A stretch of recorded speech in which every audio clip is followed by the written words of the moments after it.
Frank Sinatra knew what waited behind Marilyn's Brentwood door before he even touched it. A danger only he could feel. He had risked everything to protect her, but the moment he saw the silent phone, he knew the trap had already been sprung.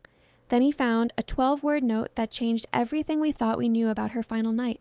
The velvet curtains of history are heavy with secrets, but none weigh as much as the quiet that filled her Brentwood bedroom in the final days of the summer of 1962. In that stillness, the only sound was the haunting click-clack of a rotary phone that seemed to possess a heartbeat of its own, waiting for a connection that could bridge the gap between a frightened woman and the only man powerful enough to shield her. It was 3 o'clock in the morning, that lonely hour when the ghosts of the past felt most real and shadows stretched out like reaching fingers. Marilyn sat huddled under a silk sheet that offered no warmth, her golden hair a tangled halo. She wasn't the glamorous icon the world saw on the silver screen. In this light, she was just a girl from an orphanage who had climbed a mountain only to find the air too thin to breathe. The phone finally rang, a sharp trill that shattered the silence. On the other end of the line, 3,000 miles away, Frank Sinatra didn't even say hello. He simply whispered her name, his voice a low, gravelly rumble that smelled of the bourbon and tobacco he used to dull his rising panic. He could feel the wolves circling her, the jagged intake of her breath telling him she was standing on the edge of a precipice. Frank had spent years as the unofficial guardian of a soul too fragile for the neon lights of Hollywood. He knew the players in this dangerous game, and he knew the walls were closing in on the woman he called his angel. For weeks, Marilyn had felt the eyes. Men in gray suits parked at the end of her driveway, strange clicks on her phone line, and the cold way. Her friends in high places had stopped returning her calls. She told Frank she felt like a bird in a gilded cage, and the lock was turning. Frank's grip tightened on his receiver until his knuckles turned white. He didn't care about the politics. He only cared about the woman who felt most like herself when the cameras were off. He told her to pack a small bag and wait by the back door. He spoke of a trap being laid out for her, a web of influence designed to ensure she would never speak her truth again. Frank, what do you mean, a trap? Marilyn asked, her voice barely above a whisper, eyes darting toward the shadows of her living room. He leaned closer to the receiver, his voice low and hard. They got eyes on you, baby. The diary, the calls, who's been coming around, they know all of it. And they already made up their minds what happens if you talk. You gotta trust me on this. Marilyn looked around her house at the Mexican tiles she had picked out with such hope, the first real home she had ever owned. And I have to just leave? Just go? She asked, panic creeping into her tone. Yes. He said firmly, but gently, pack a small bag, don't hesitate. I'll be waiting and I'll get you somewhere they can't touch you. 48 hours, that's all I need. First 12 are going to be rough. Keep your head down and don't open that door for nobody. Leaving it felt like the total erasure of the girl she once was, but the fear in Frank's voice chilled her to the bone. She swallowed hard, her throat tight. 48 hours, she echoed, testing the words, and then, you'll be there. I promise, he said, the edge in his voice softening into a rare tenderness. You hold on, and I'll get you out. Wherever they are, they won't find you, not if we're careful. But as she promised to wait, Marilyn saw a single dark sedan idling under the street lamp, its headlights extinguished like a predator in the tall grass. The trap wasn't just coming, it was already there. The biting air of Lake Tahoe whipped across the water, turning the surface into a mirror of obsidian. Deep beneath the glamour of the Cal-Neva Lodge, in the secret tunnels where the elite thought they were invisible, a different kind of chill was settling into Frank Sinatra's bones. He stood in the shadows of the tunnel beneath the lodge, his tuxedo jacket pulled tight against a draft that smelled of damp earth and old secrets. He was waiting for a contact who moved in the corridors of power where promises were written in disappearing ink. When the man finally emerged, a faceless operative whose only job was to broker silence, he simply handed Frank a thin manila folder.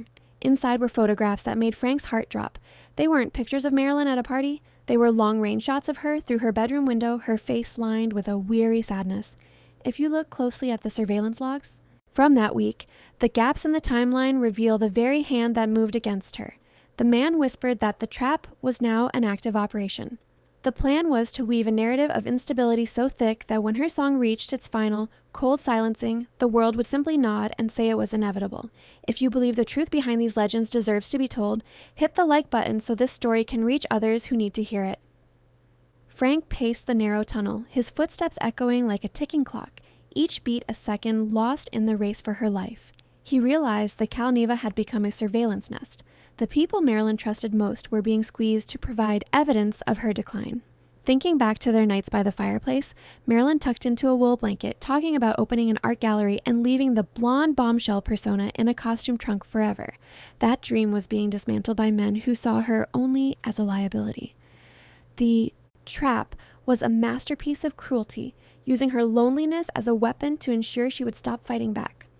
Frank struck a match, watching the grainy photos curl into ash. He knew he couldn't play by the rules anymore. To save her, he would have to become the very thing he loathed, a man who operated in the dark, moving pieces on a chessboard from Hollywood to Washington. He had to convince her to come to the lodge, where he could control the perimeter. But as he looked up at the ceiling, toward the orchestra playing for unsuspecting guests, he wondered if he was already too late. Frank realized the most dangerous part of the trap wasn't the men in the cars. It was the lie they were telling Marilyn about her own worth. The golden light of the late afternoon sun filtered through the heavy velvet curtains of a private booth, casting amber shadows across a table that had seen 1,000 secrets. Frank sat perfectly still as Marilyn floated toward him, her presence still capable of quieting a room even when she was trying to vanish. She sat down with a weary grace, her eyes hidden behind dark glasses that could not mask the puffiness of a long night of tears. Frank did not offer a joke. Instead, he leaned forward with intense protective gravity. He watched her pale hand reach for a crystal glass, noticing the slight tremor she could not suppress. This was the woman the world claimed to own, yet in this moment she looked like a lost child searching for a familiar face. Without a word, Frank took a linen cocktail napkin and a gold fountain pen. He wrote 12 words in a jagged script, a lighthouse in the fog, and slid it across the mahogany surface. Marilyn hesitated, then picked it up. As she lowered her glasses, Frank spoke, barely moving his lips. "Read it. Then don't say anything. If you don't believe me, look at who is standing by the door." Her eyes moved across the ink. "They are not your friends. They are the ones who end lives." She froze. The air in the booth seemed to vanish, leaving only the napkin between them.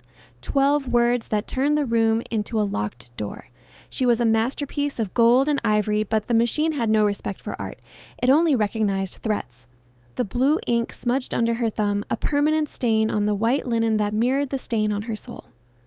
Marilyn's breath hitched, a soft sound that tore at Frank's heart. She looked at the ink, still wet on the fabric, and then back at the man who had been her North Star.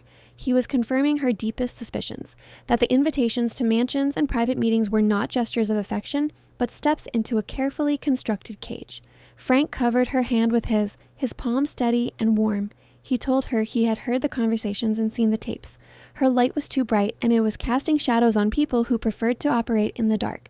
For a long minute, the only sound was the clinking of silverware from the main dining room. Marilyn felt the weight of the world, but for the first time in months, she did not feel alone. Frank was risking his own standing just to hand her this warning. She folded the napkin with trembling fingers and tucked it into her bag like a holy relic.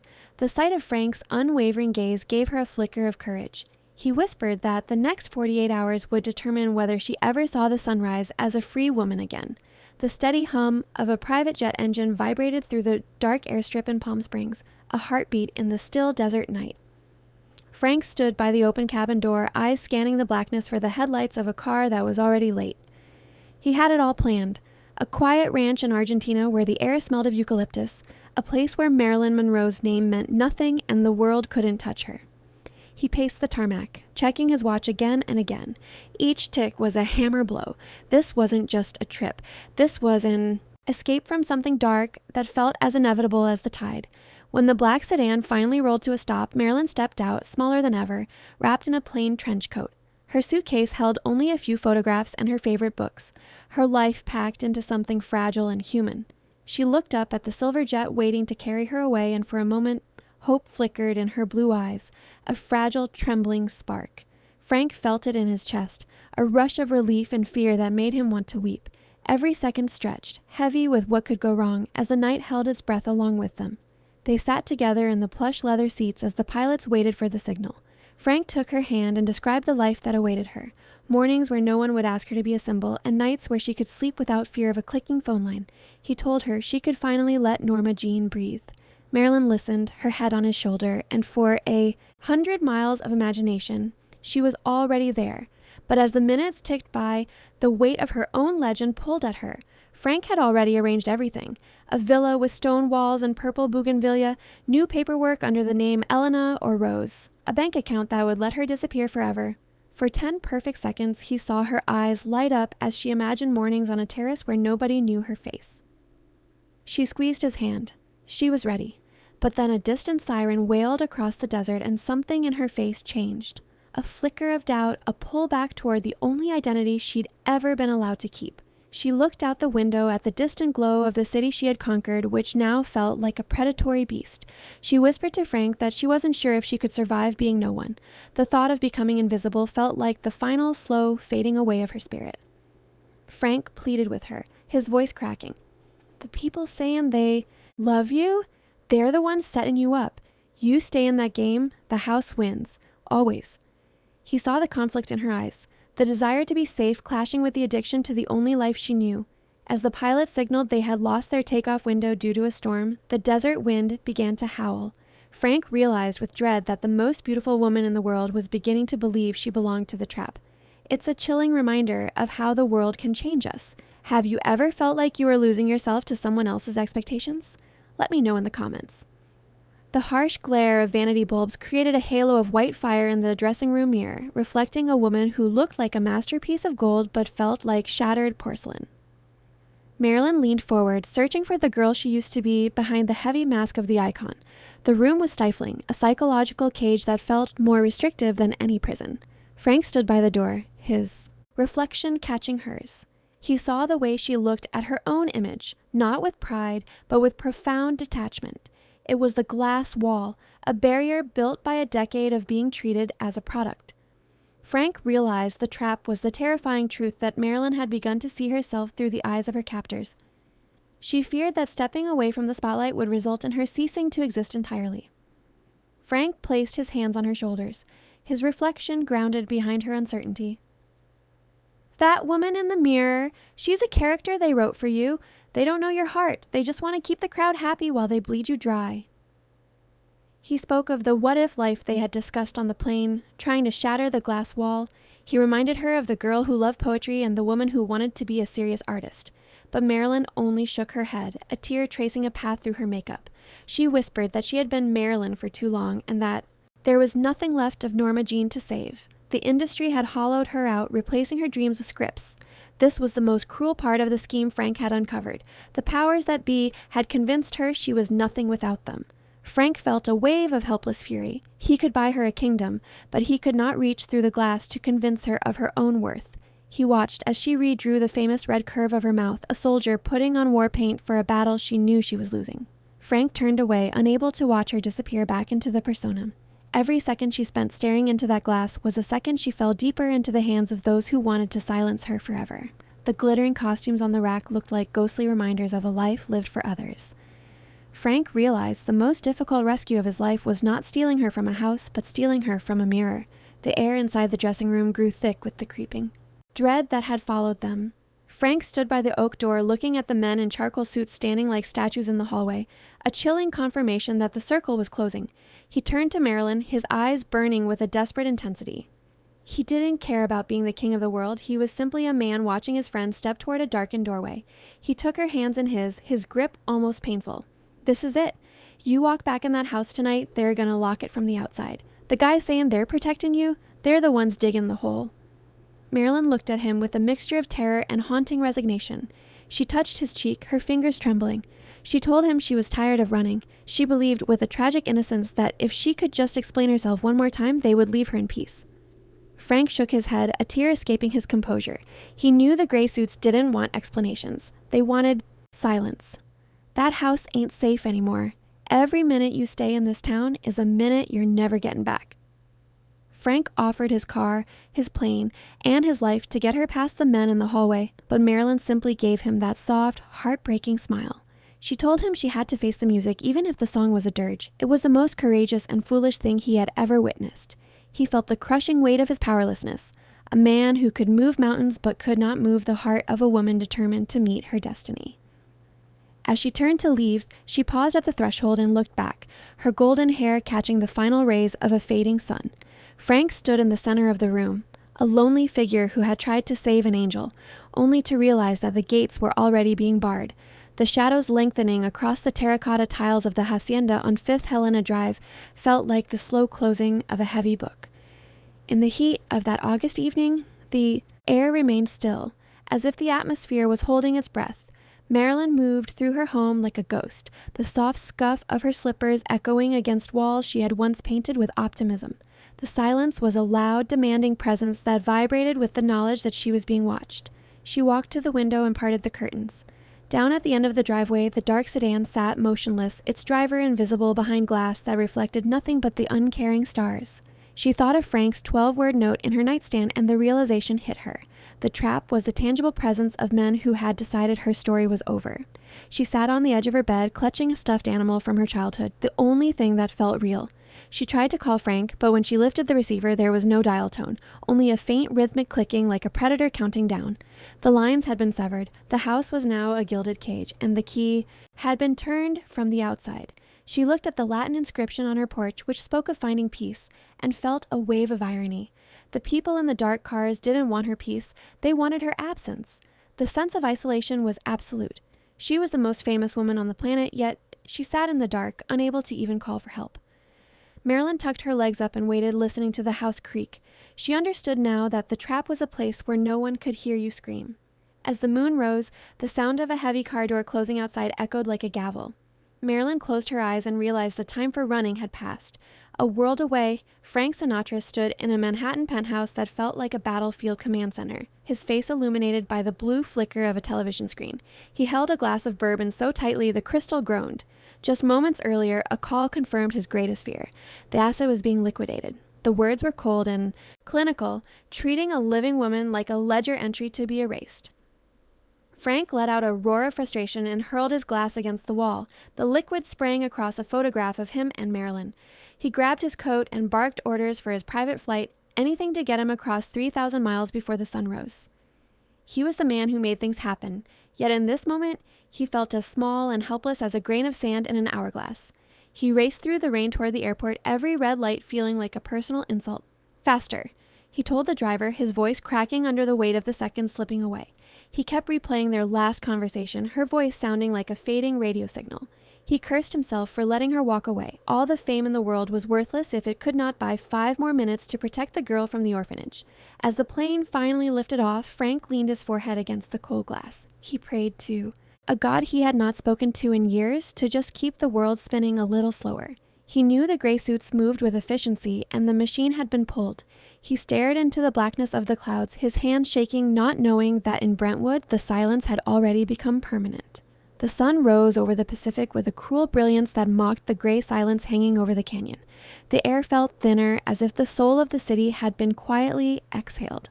Frank Sinatra arrived at the gates of 5th Helena Drive as the eucalyptus shadows retreated, his face a mask of jagged exhaustion and grief.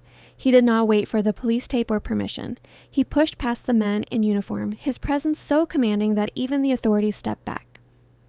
Inside, the house smelled of stale perfume and the metallic tang of a life interrupted.